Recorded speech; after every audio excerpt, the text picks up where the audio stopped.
So you are the CMO of Everise as well as the co-founder of Hyperlab. How did you end up in this role? Well, in 2018, when Everise acquired Hyperlab, I was already leading marketing for us. And one of the reasons we joined Everise is they wanted to change and disrupt the industry themselves too, which is one of the reasons they acquired us.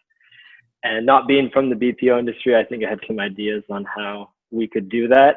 And over the year and gaining the trust and support of our CEO, was able to move up into this position. Those who don't know, what does Everise actually do? So we refer to ourselves as the next generation BPO through our acquisitions in companies like Hyperlab, TrueSource Lab. We kind of can help companies go through the process from a very nascent stage of product development. We do beta testing and helping them actually prove products, and then support that all the way through a product to service lifecycle.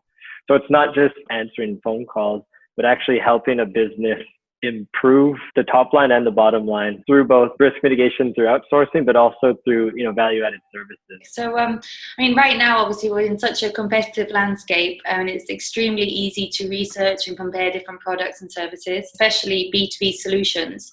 So how do you ensure that Everise is on the top of people's minds? Well, we invest heavily in our digital marketing, producing content of high value and impactful.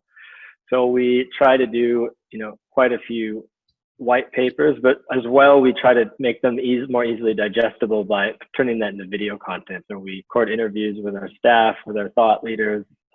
We do, webinars. We just really make sure that we focus on each of our solutions and show the impact of those solutions in a variety of ways. So where are you posting at the moment most of your video content? So we have, we have a resources section on the website we just launched. We focus a lot on social media, particularly LinkedIn. We have a great digital team, so we do a lot of SEO, try and increase the amount of organic traffic that we get.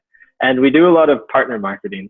In the industry, you can't talk a lot about our clients. There's some NDAs. So what we do is we work a lot with our partners to try and tell some of our transformation stories through them as well. It's been a really tough year for anything that's been event related. Has your company done anything in particular to adapt to this new normal? We've definitely accelerated the timeline on what types of webinars we'd been doing.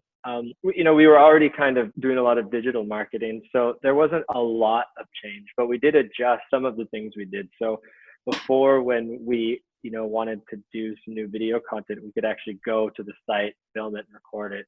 But instead, we've kind of shifted or pivoted to, conversations like this, reaching out to people and being able to capture those and then take those and cut them up into sound bites so that we still have good, valuable content that we can still share without needing to actually go to a physical place and do a full recording. So with marketing constantly evolving and consumer relationships are obviously changing as a consequence, in your opinion, how can companies forge stronger relationships with their customers? Yeah, I think that's a great question, especially a company like yourself that focus on events. I mean, the best way to forge those relationships used to be physically meeting people. And I think if I look at what's been successful and both from what we've been doing, but also in engaging and doing things like this and having conversations with, people like you, I think the only way that you can keep connecting with people is to keep having conversations. Instead of that meeting point being a physical place, you have to find other reasons to have conversations like this and tell different stories. The future will look something in between this and that, and people will still want to go to events. I think these types of conversations are vital to staying connected to people and growing your network and hearing different perspectives of the business in different industries. I completely agree. Well, I think our time is up there. It's been a pleasure speaking with you, and thank you so much for joining us. Thanks for having me.